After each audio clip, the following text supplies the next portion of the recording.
Olá, bem-vindo a mais um vídeo. Um aluno, ele entrou em contato comigo e ele veio com uma dúvida muito interessante que é importante vocês saberem diferenciar. O que é uma versão bíblica? O que é uma tradução bíblica? Como que eu posso explicar de maneira clara para você? Imagine comigo, em que língua foi escrito o hebraico e que língua foi escrito o Novo Testamento? Então vamos lá. Que língua foi escrito o hebraico? Vamos trabalhar o hebraico e depois o grego para facilitar a compreensão, que foi assim que eu consegui explicar para ele. Mas para você que deve estar confundindo. Por quê? Olha eu coçando a orelha. Vamos lá. A Bíblia ela foi escrita no Antigo Testamento em hebraico. Beleza? Quantas versões hebraicas você vai ter? Uma. Por quê? Porque a língua original de determinado escrito foi no hebraico. Vamos falar de Gênesis, foi escrito na língua hebraica. Então você pode pegar lá todos os manuscritos hebraicos, que eles não vão ter divergências entre eles de tradução. Simplesmente isso. Eles não vão ter eles vão ser diferentes no sentido assim, pode faltar uma letra, pode ter uma letra a mais, pode ter sido escrito com caracteres diferentes, porque você tem o quadrático, você tem o proto-hebraico. Mas, essencialmente, a informação no texto é o mesmo.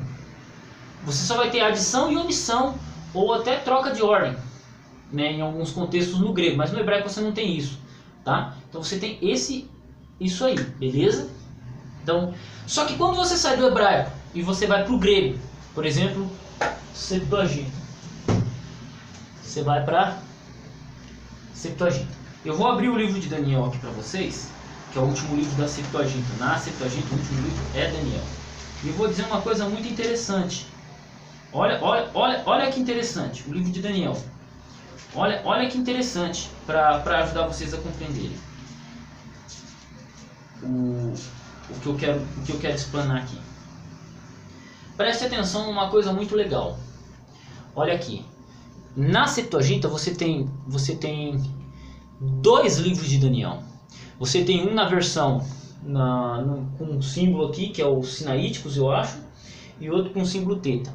Tá? Você tem aqui dois livros de Daniel. O que acontece? Eu vou ler o capítulo 1 de Daniel. Olha que interessante. Epi Basileus, Joaquim, Tes, Judaías, Etus, Tritu, Paragenomenos, Nabucodonosor, Basileus, Babilônios, Eis, Jerusalém, Epoliorque, Autem. Presta atenção. Epi Basileus, rei sobre Joaquim, rei sobre a Judéia, né, sobre Judá. E no terceiro ano veio Nabucodonosor, Paragenomenos, Nabucodonosor, Basileus, rei Babilônios, rei da Babilônia, sobre Jerusalém. Ele veio, né? Agora presta atenção, isso eu li nesse Daniel aqui. Beleza? Agora presta atenção aqui, ó. Em outro códex grego. En etei trito tes Basileias, Joaquim Basileus, Judá Elten, Nabucodonosor. Só aqui você já percebe uma diferença muito grande. É a mesma coisa que está dizendo o outro, só que a ordem, a palavra, as palavras são diferentes. Veja, Epi Basileus, Joaquim, Tes, Judaías. En etei trito tes Basileus, Joaquim, Basileias. O que isso quer dizer?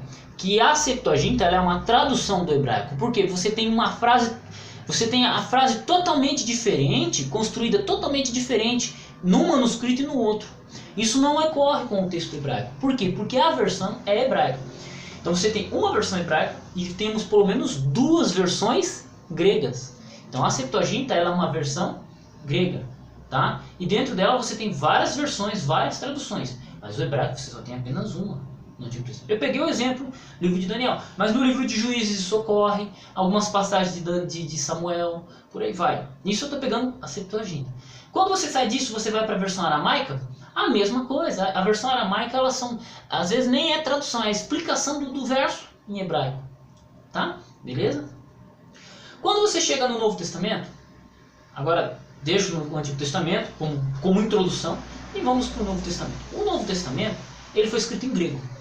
Então você tem um monte de manuscrito, texto Receptus, Codex Sinaiticus, Codex Vaticano, você tem o texto de Escort and Hort, Nestle Aland de 25, Nestle Aland de 28, quinta edição revisada. Todos os manuscritos você tem o texto majoritário, todos eles são a mesma versão bíblica.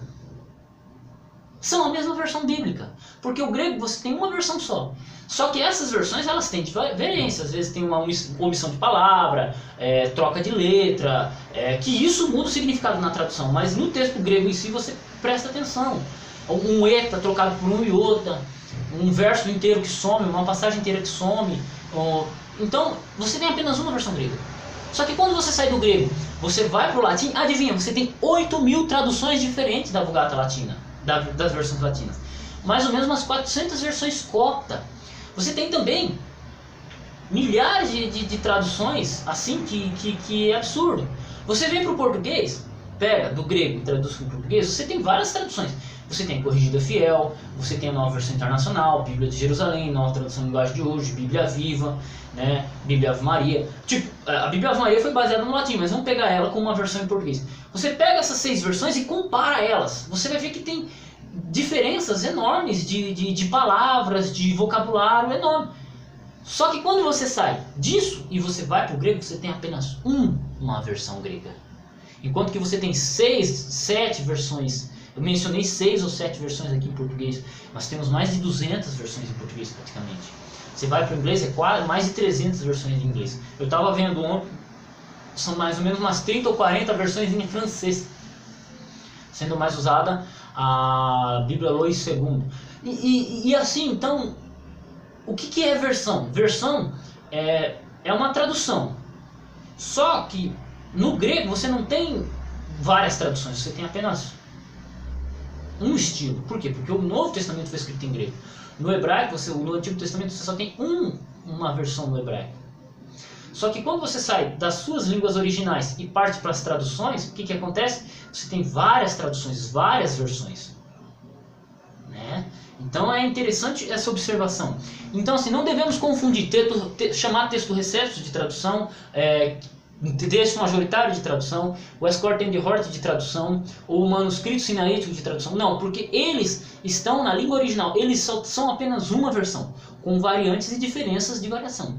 Uma diferença muito clara que você tem é, por exemplo, camelo e nó. Para nós, camelo e nó é muito diferente. No grego, camelon é camelo, camilon é nó. Veja que interessante. Um eta passa a ser um iota. Trocou um iota ou um eta, passa a ser... Você muda o significado total da palavra. Olha que interessante essa observação. No grego, no texto grego, se você olhar, você vai olhar camelon, claro, você vai falar camelo. Se você olhar camilon, você vai falar nó, claro. Mas veja que a diferença linguística entre essas palavras é mínima. No português já é drástica. Camelo e nó. Fechou? Então, exemplo disso. Agora vamos lá para Apocalipse 6, verso 8. Apocalipse 6, verso 8, você tem uma palavra grega chamada chloros. Chloros é traduzido por amarelo. Eu tenho um vídeo que eu falo sobre isso, né? Apocalipse 6, 8, o cavalo pode ser cor amarelo ou cor de rosa choque. O interessante é que a palavra chloros, ela significa várias cores. Ela significa verde. Normalmente no Novo Testamento, na Septuaginta, ela é traduzida como verde. Ela é traduzida como amarelo na Bíblia nas Almeidas. Ela é traduzida como verde, por exemplo, na Bíblia de Jerusalém. E ela é traduzida como pálido na Nova Versão Internacional, se eu não me engano, ou na Revised Standard Version. Então veja, você pega o mesmo versículo bíblico, você não tem variação textual no texto grego, é chloros em todos, só que no português você tem 3 palavras diferentes para traduzir o chloros. Então existe uma diferença muito grande entre a tradução e a comparação de manuscritos. Texto Receptus, texto majoritário, o texto de Nestlé, o texto de Westcott, a quinta edição revisada, eles são textos gregos. A comparação entre eles é na língua grega, não é tradução. Já saiu da crítica textual, que é o primeiro passo, você foi para a tradução você já tem outros problemas de outras variações. Por isso que você vê tanta Bíblia diferente. Mas por quê? Porque o grego ele é traduzido às vezes de maneiras diferentes. A mesma coisa ocorre para quem sabe um pouco de hebraico, para quem tem uma noção de hebraico. A mesma palavra tem 20 significados diferentes. Vou mencionar uma aqui. Bereshit bara Elohim. Bereshit. Reshit quer dizer cabeça, princípio, líder e por aí vai. Bará quer dizer o quê? Criar. Em Gênesis 1 é criar, é o verbo criar. Só que tem um ou dois versos no Antigo Testamento que Bará é traduzido por engordar. E em Isaías 45, verso 8, é trazido como criar. Deus criou o bem e o mal. Só que ali você poderia traduzir o Bará por cortar. Veja só, então, Bará tem o significado de criar, engordar e cortar. Veja que interessante. Então, veja, são três significados, uma gama de três significados para uma palavra só. Enquanto que no grego, uma troca de letra, como eu bem exemplifiquei, ele muda o significado da palavra em si. Por isso que é importante estabelecermos primeiro o texto grego e depois estabelecermos a tradução. Um outro exemplo, Apocalipse 22, verso 14. Eu tenho 2 ou 3 vídeos mencionando isso.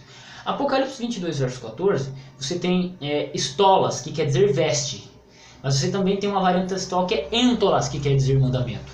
Plinuntitas entolas, aqueles que guardam os mandamentos, ou como consta na Corrigida Fiel, ou como consta na atualizada ou em qualquer versão baseada no texto eclético, os que lavam as vestiduras. Por quê? No grego é entolas e estolas. Entolas, estolas. Veja que a troca de letra é mínima. É um eta com um ni para um sigma. Agora imagine você, a letra horrível de um copista, um manuscrito já desgastado, já apagado pelo tempo, pela perseguição, foi molhado, alguma coisa. Você vai copiar esse manuscrito. Veja a dificuldade. Então você tem essa variante textual por causa desses fatores, que alteram dramaticamente a tradução. Mas isso se dá por causa do quê? Da variante textual que existe em Apocalipse 22, verso 14. Ok? A problemática em língua portuguesa, a problemática de tradução, como você vai traduzir um verso, já é outra coisa, diferente disso. Às vezes você tem uma palavra que ela tem 3, 4 significados. No caso de cloros, é verde, cinza, amarelo, descolorido, né? Legal, né? Muito interessante. Então deve ser observado isso. 2 versões gregas na Septuaginta, no livro de Daniel, no livro de Juízes, né? E existem, se você olhar o aparato crítico da Septuaginta, você vai ver um monte de versões. Quando você compara as versões em português, é um exemplo claro disso, é um exemplo mais simples, né? E por aí vai. Então, na aula de hoje eu quero deixar bem claro isso, tá? Texto grego do Novo Testamento tem apenas uma versão. Várias traduções dentro das suas respectivas línguas. Dentro do aramaico, dentro do aramaico, dentro do latim, dentro do copta e por aí vai. No hebraico, no Antigo Testamento, você tem apenas uma versão hebraica e várias versões em outras línguas. Ok? Fiquem com Deus, Deus abençoe seus estudos. Vou pedir para que você faça um resumo, compreenda. Se você entendeu, eu preciso ler o que você entendeu desse vídeo. Então, faça um resumo, o que é uma versão, como funciona o Novo Testamento em grego. Faça um resumo desse vídeo aqui, por favor. Até o próximo vídeo, Deus abençoe seus estudos.